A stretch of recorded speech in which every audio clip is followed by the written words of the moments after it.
शाकाहारी जानवरों के दांत चपटे होंगे, मांसाहारी जानवरों के तेज दांत होंगे। मनुष्य के दांत चपटे होते हैं, नुकीले नहीं। सभी शाकाहारी जानवर पानी चूसकर पीते हैं। सभी मांसाहारी जानवर पानी को चाट कर पीते हैं। मनुष्य पानी चूसकर पीते हैं और वे चाटकर नहीं पी सकते। शाकाहारी जानवर अपने जन्म के तुरंत बाद अपनी आंखें खोल सकते हैं और दुनिया को देख सकते हैं। वे जन्म के समय अंधे नहीं होते हैं। मांसाहारी जानवर जन्म के समय अंधे होते हैं। पहले कुछ दिनों तक वे अपनी आंखें नहीं खोल सकते। मनुष्य अपने जन्म के तुरंत बाद अपनी आंखें खोल सकता है और दुनिया को देख सकता है। शाकाहारी जानवरों के नाखून चपटे होते हैं और नुकीले नहीं होते। मांसाहारी जानवरों के नाखून लंबे और नुकीले होते हैं। मनुष्य के नाखून चपटे होते हैं, तेज नहीं। शाकाहारी जानवरों में पाचन तंत्र बहुत लंबा होता है।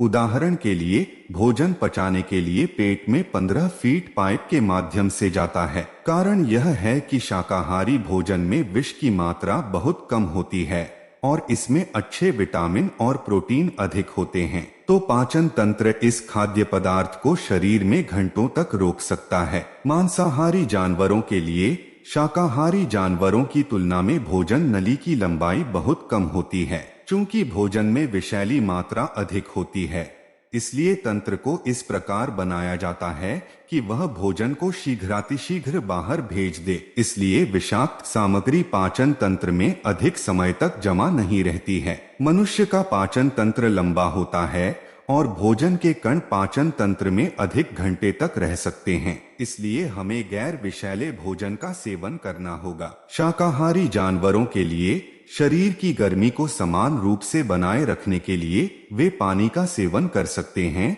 और अतिरिक्त गर्मी को पसीने के माध्यम से बाहर भेज सकते हैं। तो पूरे शरीर में शरीर की गर्मी एक समान स्थिति में बनी रहती है। मांसाहारी पशुओं के लिए यह सुविधा नहीं है। उन्हें अपनी जीभ लटकानी है और अपने शरीर को ठंडा करना है। मनुष्य पानी पीकर अपने शरीर को ठंडा करता है और अतिरिक्त गर्मी को पसीने के द्वारा बाहर भेजता है। शाकाहारी पशुओं को अपने शरीर से मल या मल बाहर भेजने में अधिक कठिनाई नहीं होगी। गंध कम दुर्गंध युक्त होगी। मांसाहारी पशुओं को शरीर से अपना मल या मल बाहर भेजने में कठिनाई होती है। शाकाहारी जानवरों की तुलना में मांसाहारी जानवरों के मल या मल में अधिक दुर्गंध होती है। मनुष्य को अपने शरीर से मल या मल बाहर भेजने में कोई कठिनाई नहीं होगी। मांसाहारी पशुओं की तुलना में दुर्गंध बहुत कम होगी। शाकाहारी जानवर समूह में रहते हैं, वे अकेले नहीं रहेंगे। मांसाहारी जानवर अकेले रहते हैं और वे अपना क्षेत्र बनाते हैं और अपनी जाति के अन्य जानवरों को अपने क्षेत्र में प्रवेश नहीं करने देंगे। मनुष्य समूह में रहता है, वे अपनी जातियों को अपने साथ शामिल होने देते हैं और अपने क्षेत्र में उनके साथ रहते हैं। उदाहरण के लिए भारत में पारसी और यहूदी और उनका उनसे कभी कोई विवाद नहीं रहा। शाकाहारी जानवर आमतौर पर स्वभाव से बहुत नरम और हमेशा शांत होते हैं। मांसाहारी जानवर क्रूर होते हैं और वे शांत नहीं होते। मनुष्य कोमल है और शांति से रहना चाहता है। शाकाहारी जानवर रचनात्मक काम करते हैं, जैसे किसानों की मदद करना, इंसानों को ढोना, वजन और वाहन खींचना आदि। मांसाहारी जानवर अन्य जीवों को मारने के अलावा कोई रचनात्मक काम नहीं करेंगे। वे कुत्तों को छोड़कर मनुष्यों के लिए सहायक नहीं हैं, जो संपत्तियों की रखवाली में मदद करते हैं। मनुष्य स्वभावतः रचनात्मक कार्य करता है। वे एक दूसरे की और अन्य जीवों की भी मदद करते हैं। एपिनेफ्रीन, जिसे एड्रेनालिन या एड्रेनालाइन के रूप में भी जाना जाता है, एक हार्मोन, न्यूरोट्रांसमीटर और दवा है। यह हार्मोन असाधारण परिस्थितियों में शरीर द्वारा निर्मित होता है। उदाहरण के लिए जब कोई कुत्ता हमारा पीछा करता है या जब हम किसी से लड़ रहे होते हैं, तो यह हार्मोन हमारे शरीर में उत्पन्न होता है। यह पूरे शरीर में जाता है और असामान्य परिस्थितियों में ही होता है। जब हम खतरे में होते हैं तो हम सामान्य परिस्थितियों से अधिक तेजी से कार्य करते हैं। यह हमारे शरीर में इन हार्मोनों के उत्पादन के कारण होता है। मांस में हानिकारकता और हमारे शरीर और मन को प्रभावित करना। जब किसी जीव को मांस के लिए मारा जाता है तो ये हार्मोन शरीर में उत्पन्न होते हैं और मृत्यु के समय यह पूरे शरीर में रहता है। जब हम इन जानवरों के मांस का सेवन करते हैं तो इन हार्मोनों का सेवन भी हम कर लेते हैं। कृपया वैज्ञानिक रूप से और अधिक शोध करें कि हम इसका उपभोग कर सकते हैं या नहीं। व्यक्तिगत रूप से आमतौर पर कहा जाता है कि मांसाहार अधिक ताकत और ताकत देता है। केवल शाकाहारी भोजन करने से हाथी में अधिक शक्ति होती है। एक बैल केवल शाकाहारी भोजन खाकर दिन भर खेत में काम करता है। मांसाहारी जानवर खाना खाने के बाद सो जाते हैं और वे सक्रिय या काम नहीं करेंगे। सोयाबीन में मीट से ज्यादा प्रोटीन होता है। शक्ति और शक्ति के लिए मांस के स्थान पर इसका सेवन किया जा सकता है। नीचे दी गई तस्वीर स्वतः स्पष्ट है। शाकाहारी जानवर मांसाहारी से अधिक बुद्धिमान होते हैं। शायद यही कारण है कि वैज्ञानिक प्रयोगों के लिए इनका प्रयोग किया जाता है। आजकल कुछ लोग शाकाहारी भोजन में प्रोटीन को लेकर सवाल उठाते हैं कि शाकाहारी भोजन में टोटल प्रोटीन नहीं होता, जबकि प्राचीन भारत में तो सिर्फ शाकाहार चलन में था।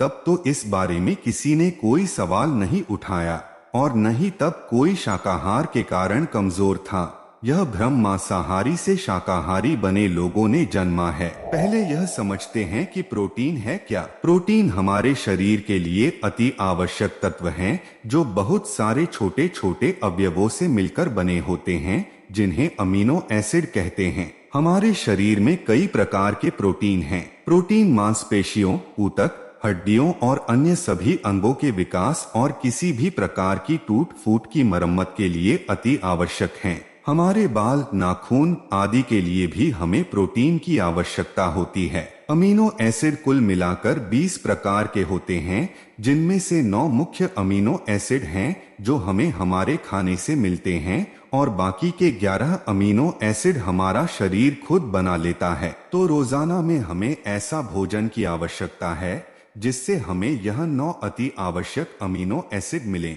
जो हमारी प्रोटीन की जरूरत को पूरा कर सकें। यह वो प्रोटीन है जिसमें सभी जरूरी 9 अमीनो एसिड मौजूद हैं। संपूर्ण प्रोटीन मुख्य रूप से दूध और दूध से बने सभी सामग्री में होता है। शाकाहारियों के लिए जानना आवश्यक है कि दूध की प्रोटीन में भी सभी जरूरी 9 अमीनो एसिड हैं। दूध में विटामिन डी भी है और अंडे से ज्यादा प्रोटीन है। इसी तरह से दही में भी सभी अमीनो एसिड हैं और प्रोटीन भी अंडे से ज्यादा है। इसके अलावा सोयाबीन, किनवा आदि में भी संपूर्ण प्रोटीन है। जब आप 2 ऐसे खाद्य पदार्थ एक साथ खाते हैं जिनमें अलग अलग तो सभी जरूरी अमीनो एसिड नहीं हैं, लेकिन एक साथ पूरे अमीनो एसिड हो जाते हैं, तो यह दोनों एक दूसरे के पूरक बन जाते हैं और शरीर को मिलकर एक साथ सभी जरूरी अमीनो एसिड पहुंचाते हैं। जैसे कि दाल और चावल। दाल और चावल अगर एक साथ खाए गए तो इस भोजन से शरीर को सभी जरूरी अमीनो एसिड मिल जाएंगे। अधूरे प्रोटीन वाले पदार्थ किसी और पदार्थ के साथ मिलकर संपूर्ण प्रोटीन बना सकते हैं। शाकाहारी खाने की बात करें तो सभी दालों, अनाज, दूध, दही और दूध से बने सभी पदार्थ, मूंगफली, बादाम, कुट, बादाम का दूध, मेवा वाले आटे के लड्डू, दूध का दलिया, नमकीन दलिया, बाजरे का दलिया, रामदाना, किम्बा आदि में खूब प्रोटीन होता है। सबसे ज्यादा प्रोटीन सोयाबीन में होता है। भोजन के अनगिनत उदाहरण है जिनमें संपूर्ण प्रोटीन है। कुछ लोग कहते हैं कि मनुस्मृति में मांस खाने के बारे में लिखा गया है, जबकि यह झूठ बात है। मनुस्मृति में मांस नहीं खाने के बारे में कहा गया है और मांस खाने से क्या नुकसान हो सकता है यह बताया गया है। मैं आज आपको तथ्यों के साथ बताऊंगा कि मनुस्मृति में क्या कहा गया है। मनुस्मृति के 5वें अध्याय में लिखा है, जो प्रतिवर्ष अश्वमेध यज्ञ 100 वर्षों तक करे तथा जो मांस नहीं खावे उन दोनों का पुण्य फल बराबर है। जो मांस खाना छोड़ता है वह लोगों का प्रिय बनता है और रोग बीमारियों से दुखी नहीं होता है, अर्थात वह हमेशा स्वास्थ्य रहता है। मांस की उत्पत्ति शुक्र शोणित विकार से होती है। शास्त्र विरुद्ध केवल अपनी जीभ के स्वाद और शरीर बनाने के लिए पशु पक्षियों की हत्या और उसे बांध कर रखना क्रूर कर्म है। जीवों की बिना हिंसा किए कहीं भी मांस उत्पन्न नहीं हो सकता और जीवों की हिंसा स्वर्ग साधन नहीं है। मतलब हमें इस जन्म में मनुष्य शरीर पूर्व जन्म के अच्छे कर्मों के कारण मिला है। अगर हम इस जन्म में मासूम पशु पक्षियों की हत्या करते हैं तो हम वापस वही जा सकते हैं जहां हम इस मनुष्य शरीर के मिलने के पहले थे। अतः मांस को छोड़ देना चाहिए, मांस नहीं खाना चाहिए। जो किसी की हिंसा नहीं करता, वह जिसका चिंतन करता है, जो कार्य करता है और जिस भगवान आदि में ध्यान लगाता है, उन सभी को बिना किसी विशेष प्रयत्न के प्राप्त करता है। जो अहिंसक पशु पक्षियों को अपनी जीभ के स्वाद के लिए मारता है, वह जीता हुआ और मरकर भी कहीं सुखपूर्वक उन्नति नहीं करता। पशु को मारने वाला पशु के शरीर में जितने रोए हैं उतने जन्म तक उस पशु की तरह प्रत्येक जन्म में मारा जाता है।